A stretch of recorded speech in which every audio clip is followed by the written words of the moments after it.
नमस्कार, स्वागत है आप दर्शकों का। आप देख रहे हैं न्यूज़ 18 का डिजिटल प्लेटफॉर्म। मैं हूं आपके साथ रजनी चौबे। केंद्रीय बजट 2026-27 अब बस कुछ दिनों में पेश किया जाएगा।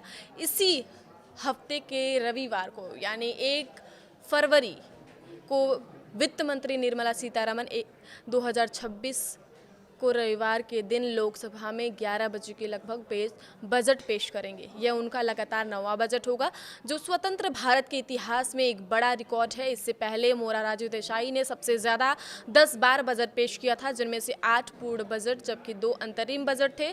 सबसे खास बात यह है कि आज़ादी के बाद पहली बार कोई बजट रविवार को पेश हो रहा है, जो काफ़ी ऐतिहासिक घटना मानी जा रही है।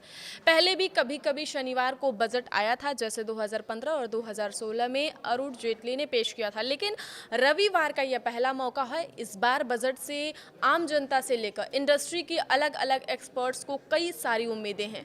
किसानों को पीएम किसान की, फसल बीमा और सिंचाई योजनाओं में ज़्यादा पैसे मिलने की आस है। उद्योग जगत को ग्रोथ के लिए पॉलिसी सपोर्ट की, टैक्स में आसानी और मैन्युफैक्चरिंग को बढ़ावा देने वाले ऐलान की उम्मीद है। यह बजट देश की अर्थव्यवस्था को मजबूत बनाने और आम आदमी की जिंदगी आसान करने वाला हो सकता है।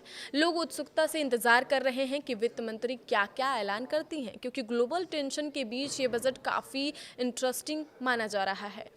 ग्राहकों के लिए ब्यूटी प्रोडक्ट्स आसान हो सकते हैं, सस्ते हो सकते हैं। जी हाँ, अस्पवेदा के फाउंडर हरिराम रेणवा का कहना है कि ब्यूटी और पर्सनल केयर प्रोडक्ट्स पर मौजूदा 18% जीएसटी को कम करके किसी निचले स्लैब में लाया जाना चाहिए। इससे एक तरफ ग्राहकों के लिए प्रोडक्ट सस्ते होंगे और दूसरी तरफ D2C ब्रांड्स पर मार्जिन का दबाव भी कम होगा।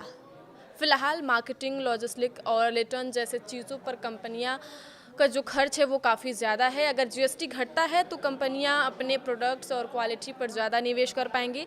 उन्होंने आगे कहा कि खास इंग्रेडिएंट्स, एक्टिव्स और प्रीमियम पैकेजिंग पर ज़्यादा कस्टम ड्यूटी होने से लागत बढ़ जाती है। वहीं जटिल रेगुलेटरी नियम इनोवेशन में रुकावट बनते हैं। आयुर्वेदिक ब्यूटी कंपनियों को अलग अलग नियमों की वजह से अतिरिक्त चुनौतियों का सामना भी करना पड़ता है, जिससे नए प्रोडक्ट्स लाने में देरी होती है।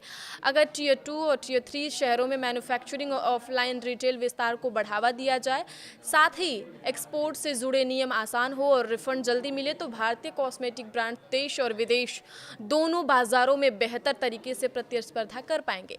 इनमें टैक्स स्लैब आसान होने और छूट बढ़ने की उम्मीद। फ्लैशबैक के फाउंडर और सीईओ प्रणव कुमार के अनुसार बजट 2026 को लेकर काफ़ी उम्मीदें हैं। लोगों को ऐसे ऐलानों का इंतजार है जो आर्थिक विकास को बढ़ावा दे और साथ साथ वित्तीय संतुलन भी बनाए रखे। मिडिल क्लास को इनकम टैक्स स्लैब आसान होने और छूट बढ़ने की उम्मीद है, जिससे हाथ में ज़्यादा पैसे आए।